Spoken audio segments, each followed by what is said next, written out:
Okay, folks, well, welcome to week 3 of our OCRC seminars. Our theme for this term is alternate and differing approaches to liberation. And our speaker this week is Dr. Shadaab Rahemtulla, who says of himself thus: he is trained in Islamic thought in the University of Oxford, so therefore we take absolute credit for all the genius words that will follow, clearly. And he's presently a lecturer in Islam and Christian and Muslim relations in the School of Divinity within the University of Edinburgh. And Shadaab's primary interest lies in the relationship between religion and power and resistance, exploring how religious texts can be reinterpreted to challenge structures of social domination, including poverty, patriarchy, racism, and empire. His first book is The Qur'an of the Oppressed, Liberation, Theology, and Gender Justice in Islam, and that's Oxford University Press 2018, which I bought a copy this afternoon. Obviously, I was embarrassed I had not read it before, but in my excuse, until I met you, I'd not heard about it before, but anyway, I bought a copy.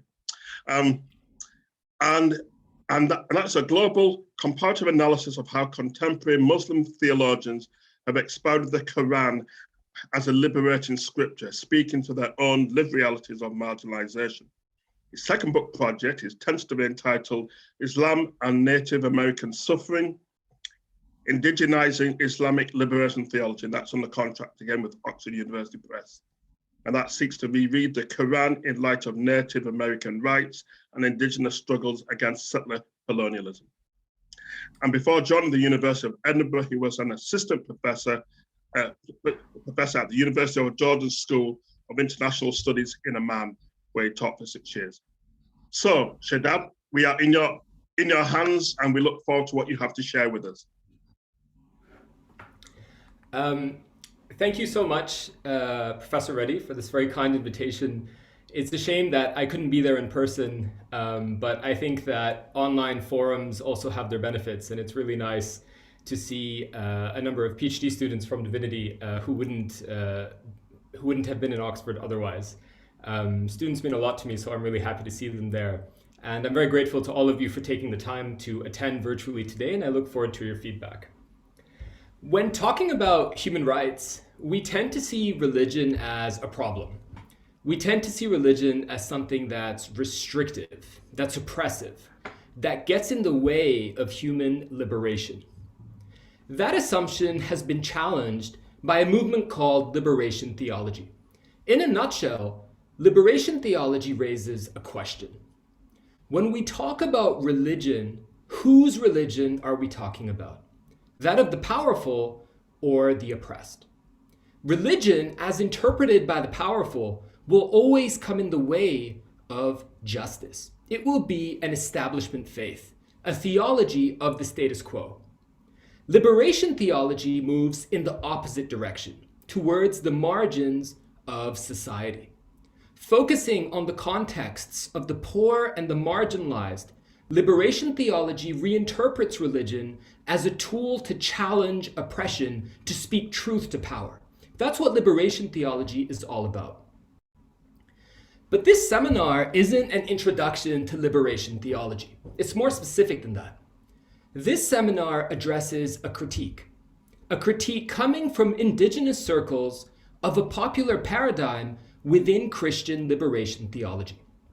I'm going to begin this paper by outlining that critique. I'm going to paint a picture for you, and then I'm going to provide an Islamic perspective focusing on the Qur'an.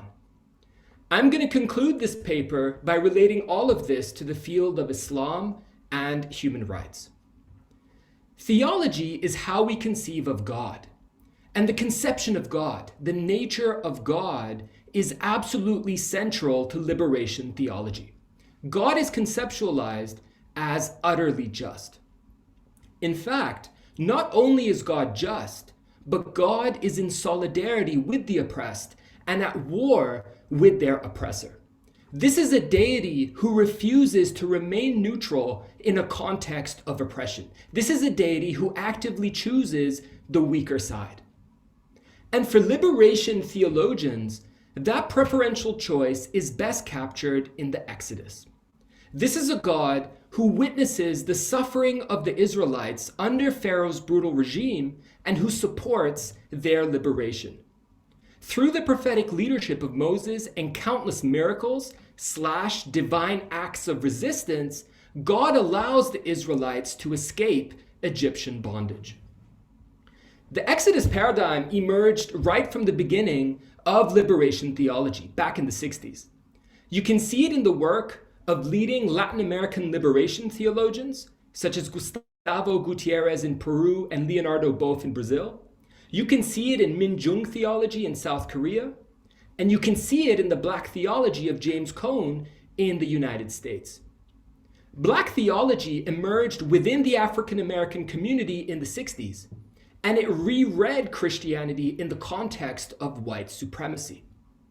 Given the US context of slavery, the Exodus naturally became a central motif in Black theology, emphasizing a just God who is in solidarity with the enslaved and at war with their slave drivers.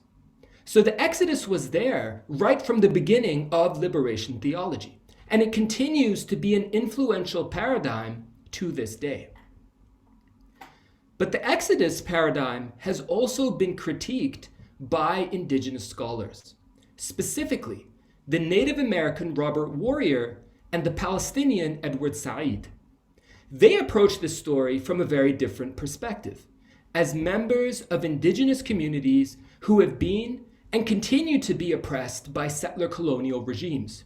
In the case of Warrior, the United States; in the case of Said, the State of Israel. Warrior and Said argue that if you read the Exodus story through quote-unquote Canaanite eyes, this story isn't about liberation or freedom. That would be a rather selective reading of the story.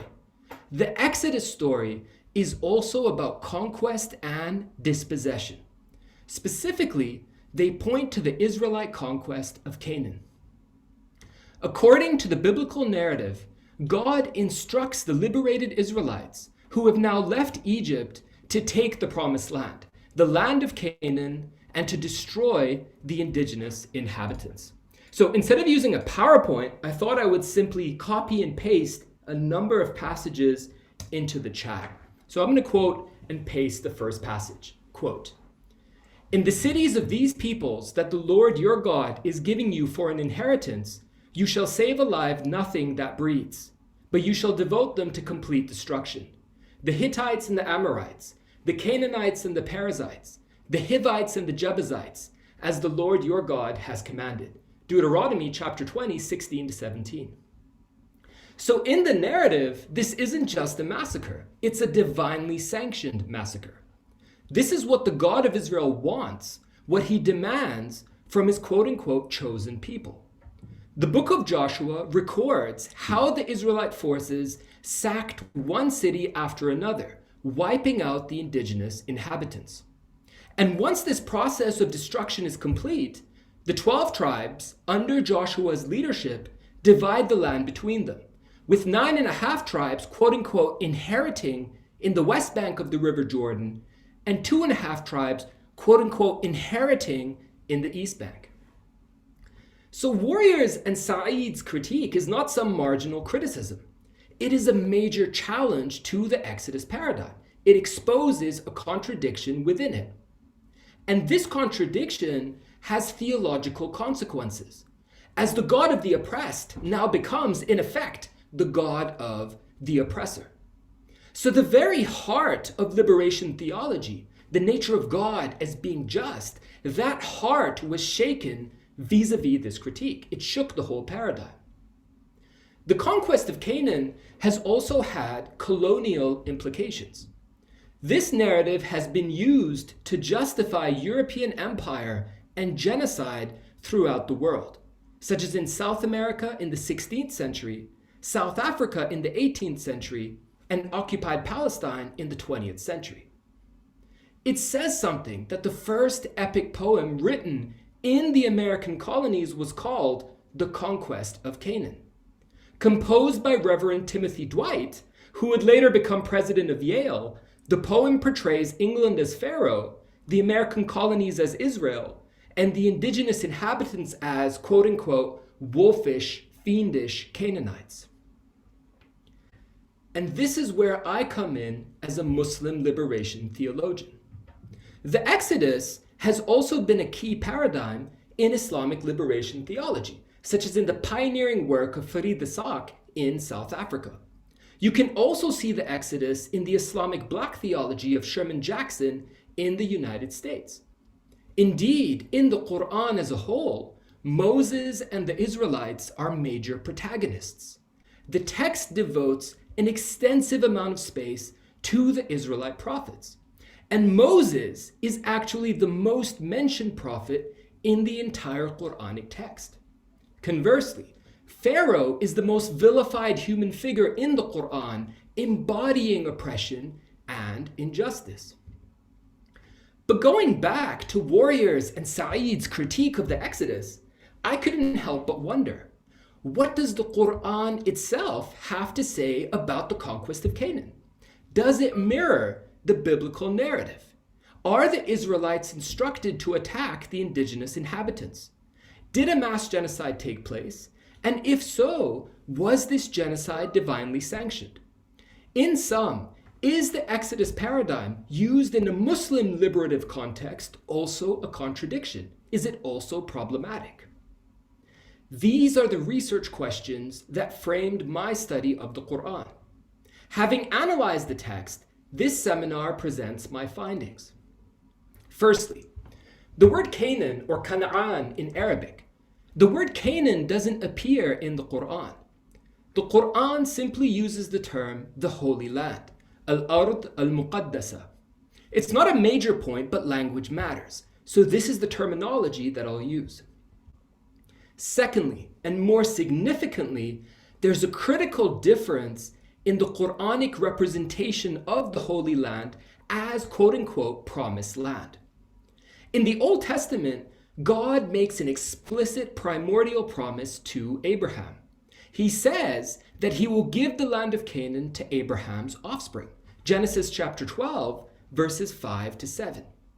At a later point in Genesis, God repeats this promise to Abraham, but this time, God describes a considerably larger stretch of land, extending, quote, from the river of Egypt to the great river, the river Euphrates. Genesis chapter 15, verses 17 to 18. And that's why the Israelites, as the children of Abraham through Isaac and Jacob, refer to Canaan as the promised land. So this is a primordial promise made to a group as a group, the Israelites as Israelites. Abraham is also a major figure in the Qur'an, and Allah has a lot to say about this prophet. Abraham is constantly praised as a beloved servant, a devout prophet, a paragon of faith. Indeed, Abraham's title is Khalil Allah, the friend of Allah. But nowhere in the Qur'an is Abraham promised the Holy Land. Instead, Allah vows to make Abraham a leader, an imam of humankind. And when Abraham asks if this promise extends to his offspring, Allah clarifies that it will only include those who are not oppressors, al-Dhalimeen, chapter 2, verse 124. So in the Qur'an, there is no primordial Abrahamic promise made to the Israelites as a group. There's no promise made to the Israelites as Israelites. The Quranic statements concerning land are all addressed to a context of oppression in a particular historical moment, specifically Pharaonic domination and Israelite suffering. So it's not simply the Israelites, but the fleeing Israelites, the battered Israelites who are assured that the land is quote-unquote written, kataba, for them. Chapter 28, verses 5 to 6 are a classic example of such a statement. This is probably the most influential scriptural passage in Islamic liberation theology.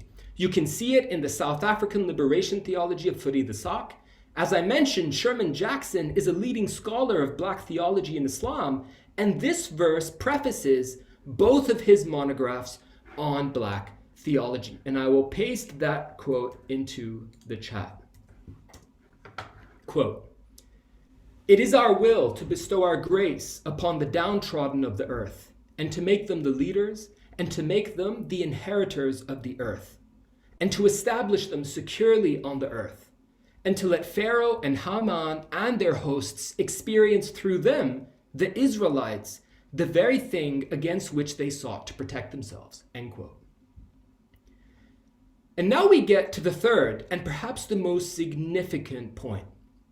The conquest of Canaan doesn't exist in the Qur'an.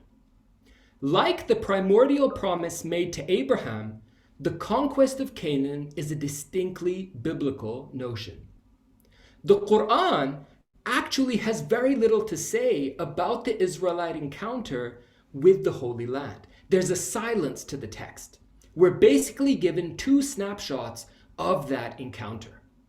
The first snapshot is found in chapter 5, verses 20 to 26. This takes place shortly after the Exodus. The Israelites have escaped Pharaoh's Egypt. They've spent time at Mount Sinai. They've received the revelations, and they've journeyed on to the edge of the Holy Land. At this point, Allah instructs them to enter the land, and the Israelites refuse. They refuse. They discern that a mighty people inhabit the land, and they adamantly refuse to enter it. Allah is enraged, and he punishes them by making them wander in the wilderness for 40 years. And I'm going to copy and paste that passage into the chat. Quote, "When Moses said to his people, 'O my people, enter the holy land which God has written for you, and do not turn your backs, or you will become losers. They said, O Moses, they are a mighty people in it. We will not enter it until they leave it, but once they leave it, we will go in. They said, O Moses, we will never enter it so long as they remain in it. Go ahead, you and your Lord, and fight. We will be sitting right here.' He, Moses, said, 'My Lord, I have no power over anyone except myself and my brother, so part us from the transgressing lot.' He, God, said, 'It shall be forbidden them for 40 years. They shall wander about in the earth, so do not grieve for the transgressing lot.'" End quote. Now, at first glance, this Quranic snapshot sounds very similar to the narrative of the spies found in the Hebrew Bible, specifically in the book of Numbers. In the Hebrew Bible narrative, the Israelites are ordered to invade Canaan and to attack the indigenous inhabitants. Observing the strength of the indigenous inhabitants, the Israelites are filled with fear and refuse God's command. And as a result, they're condemned to wander in the wilderness for 40 years. But it's important to look at the actual wording of the Qur'an. What exactly does the Arabic text say? This is the command that Moses gives to the Israelites. Ya qawmi udkhulu al-ard al-muqaddasa. O my people, enter the Holy Land. Note that the language here is simply one of entrance. Udkhulu, enter, is the imperative form of the noun dukhul, entrance. Entrance, in and of itself, doesn't carry connotations of violence. Furthermore, the notion of fighting, qital, is introduced by the Israelites, not by Allah or Moses. Here is how the Israelites respond to Moses. Quote, "O Moses, we will never enter it so long as they remain in it. Go ahead, you and your Lord, and fight. فَإِذْهَبْ أَنْتَ وَرَبُّكَ فَقَاتِلَا. We will be sitting right here." Chapter 5, verse 24. In other words, the Israelites make an assumption. They assume that entering the land must entail attacking the indigenous inhabitants of that land. To enter is to attack, and vice versa. But the Quranic text makes no such equation. It simply commands the Israelites to enter, udkhul. Essentially, this passage is a test of faith. Allah is ordering the Israelites to enter the land, and to do so in full view of the manifest strength of its local inhabitants. Do the Israelites genuinely believe in Allah? Do they genuinely believe in Allah's protection, given all the miracles they've already seen him, her, it perform in Pharaonic Egypt. The locals of the land are clearly strong, but why should strength translate into something negative? That is to say, why should strength lead to antagonism and hostility? Why are such assumptions being made about the indigenous other in the first place? Perhaps the locals will welcome the Israelites, battered slaves fleeing authoritarian Egypt, and offer them hospitality, taking them into their homes and giving them sanctuary. So that's the first assumption that the Israelites make. That entrance, dukhul, is synonymous with fighting, qital. But they also make another critical assumption. They assume that only one group can live in the land, an ascendant group, a dominating group. The possibility of actually co-inhabiting the land, the indigenous peoples, the respected locals, they as sanctuaried refugees and migrants, that possibility is inconceivable in their us versus them thinking. To put it another way, the Israelites assume that since the land is written for them, it must only be written for them. The land cannot be written for multiple peoples simultaneously. Notice how binary and dichotomous their thinking is. Quote, "We will not enter it until they leave it, but once they leave it, we will go in."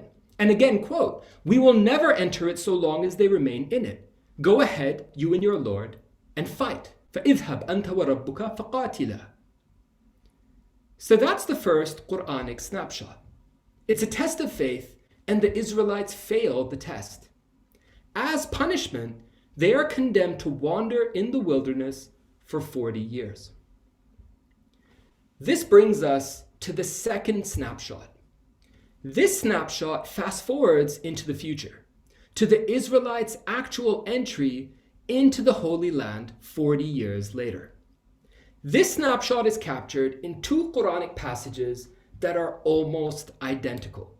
Chapter 2, verses 58 to 59, and chapter 7, verses 161 to 162.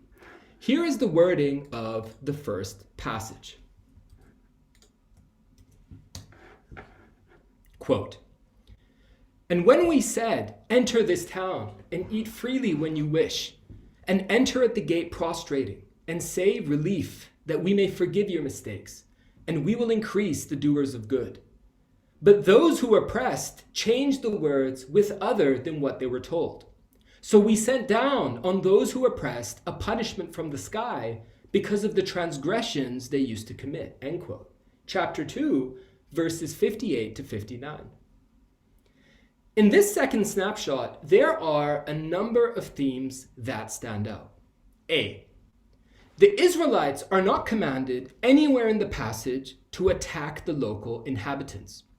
Just like the first snapshot, the Arabic verb that is used is udkhulu, enter. In the case of chapter 7, verses 161 to 162, the verb that is used is uskunu, dwell, dwell in the land. The noun form of uskunu is sukun, living, dwelling. And it's worth noting that sukun also means tranquility, to attain peace of mind. Clearly, none of these terms carry connotations of violence. B, the Israelites are ordered to enter the gate prostrating, sujjadan, and to ask for relief and forgiveness. In other words, according to the Qur'an, the Israelite entry into the Holy Land is meant to be humble, pious, and meek. This is a very different image from the triumphalist parade of an arrogant conquering force. This isn't the entrance of an imperial soldier, but a humble servant. C, the snapshot tells us that a group of Israelites apparently changed God's words and acted in an oppressive manner. They're explicitly referred to in the passage as, quote, those who oppressed. Alladhina zalamu. Now, what exactly they said and did, we don't know. There's a silence to the text. But their actions were so severe that they resulted in a swift punishment from the heavens. So this is what the Qur'an itself has to say about the Israelite encounter with the Holy Land. Nowhere in the text does God command the Israelites to attack the indigenous people. Clearly, the Quranic account is very different from the Hebrew Bible account, in which God commands the Israelites to destroy the local inhabitants, to quote, save alive nothing that breathes. To go back to Warrior's and Saeed's critique, the Exodus paradigm clearly has problems in terms of Christian liberation theology. There's a manifest contradiction between the Israelite liberation from Egypt on the one hand and the Israelite genocide of the Canaanites on the other. Warrior and Saeed's critique was a major setback for liberation theology, and rightly so. It was a sound anti-colonial critique. But as I've shown, that contradiction doesn't exist in the Quranic account. Read through Canaanite eyes, the Quranic Exodus holds. That is to say, the account is compatible with anti-colonial politics, with a political commitment to opposing empire, especially settler colonialism. And that, I argue, is a progressive development not only for Islamic liberation theology, but for liberation theology as a whole. I want to conclude this seminar with a point of clarification and a point of significance. Let's start with the clarification. My aim in this seminar is not to deliver a triumphalist polemic against the Bible, and at the same time to put my own scripture on a hermeneutical pedestal, to show how great and pristine the Qur'an really is. On the contrary, as a Muslim, I have been deeply inspired by the Bible, in particular the Gospels. Let me give you a concrete example. Like many Muslims around the world, every Ramadan, I read the whole Qur'an from front to back. A couple of Ramadans ago, I decided to be a naughty Muslim and I read the New Testament instead. So I divided it into 30 parts and I read one part for each night of Ramadan. Without question, that was one of the most fulfilling Ramadans I ever had. Through the Synoptic Gospels, I felt a deep sense of connection to my prophet, Jesus, son of Mary, Isa ibn Maryam, and especially his commitment to the poor, the neglected, and the outcast of his society. In terms of following Prophet Jesus' sunnah as a believing Muslim, it was the gospel accounts that showed me the way. But while this talk is no polemic, it also shows how problematic the relationship can be between the Qur'an and the Bible, as the Bible has profoundly shaped Muslim understandings of their scripture. Despite the fact that the conquest of Canaan doesn't exist in the Qur'an, it is taken as a given in the tafsir tradition, the 1,000-year-old tradition of Quranic commentary. You can see the conquest of Canaan in the commentary of Abu Ja'far al-Tabari in the 9th century. You can see it in the commentary of Ismail ibn Kathir in the 14th century. You can see it in the Tafsir Jalalain, the commentary of the two Jalals, Jalal ad-Din al-Mahalli and Jalal ad-Din al-Suyuti in the 14th and 15th century. And even in the modern period, you can see it in major commentaries like the Tafsir of Abu al-Ala Maududi in modern-day Pakistan. And the conquest of Canaan is there because all of these Quranic commentators drew on biblical literature, what is called Isra'iliyat in Islamic studies. They all drew on biblical literature when interpreting the Quran. So there was already a biblical meta-narrative in place. And this meta-narrative shaped how pre-modern exegetes made sense of the Quranic account. Let's be concrete. Take someone like the 9th century scholar Abu Ja'far al-Tabari, who is basically the Thomas Aquinas of the Muslim commentorial tradition. Al-Tabari interprets chapter 5, verses 20 to 6. That's the first Quranic snapshot. He interprets that as, quote, the command of God to fight the mighty people. Amar Allah fi qital al-jabbarin, and to, quote, attack them in their land. وَهُجُومِهِمْ عَلَيْهِمْ فِي أَرْضِهِمْ. And that is from Tafsir al-Tabari, the commentary of al-Tabari, volume 3, page 67. That's how at-Tabari interprets the account, even though the words qital, fighting, and hujum, attack, are never used in the Quranic text itself. So that's the first point. While this is no polemic, clearly, manifestly, when it comes to indigenous rights, the biblical account is problematic in a way in which the Quranic account actually isn't. We can reconcile a commitment to indigenous rights with the Quranic account. And this brings me to my last point, the point of significance. And here I want to zoom out and relate this seminar to the larger discipline of Islam and liberation theology. When you look at what's being written in the field, there's a strong emphasis on certain categories of experience. In terms of women, gender, and sexuality in Islam, we now have an extensive and sophisticated body of scholarship. We also have a lot of solid work on religious pluralism and interfaith dialogue in Islam. And these are important developments. We need even more critical scholarship on gender, sexuality, and pluralism in Islam. But there are also categories of lived experience that have been neglected in the field. Class and race have received very little attention, and so has the question of indigenous rights. Now, to clarify, there has been extensive scholarship on occupied Palestine and Islamic resistance movements, Hamas, Hezbollah, etc. And there's also been extensive scholarship on Western empire in the Muslim world. But the problem of settler colonialism itself as a category hasn't been theologically engaged. The dispossession of indigenous peoples as a category hasn't been addressed. Let me give my own lived example. I grew up in Vancouver, British Columbia in the 1990s and 2000s. And I grew up in a very devout Muslim household. The Muslim community in Canada held tons of events for Palestine, and rightly so. But in my experience, not once did we hold an event for the indigenous peoples of the land, the Coast Salish peoples. Not once did we acknowledge as a community that we lived on unceded Coast Salish territory. And I appreciate that that context has shifted in recent years, but I am reflecting on my own lived context in the 1990s and 2000s. As a result of Canadian settler colonialism and decades upon decades of institutionalized racism, the Indigenous peoples of Canada are now the poorest and the most vulnerable group in the country, especially Indigenous women.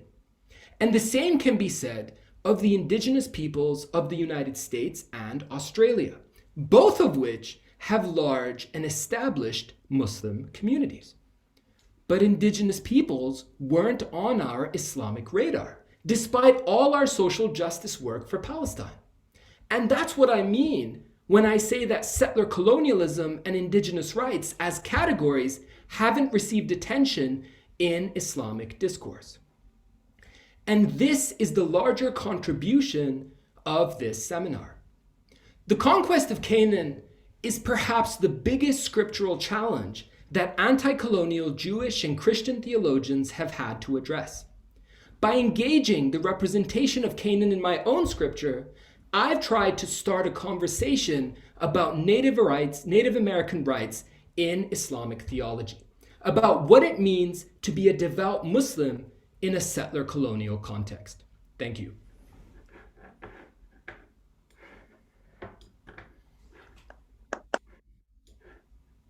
I'll stop there.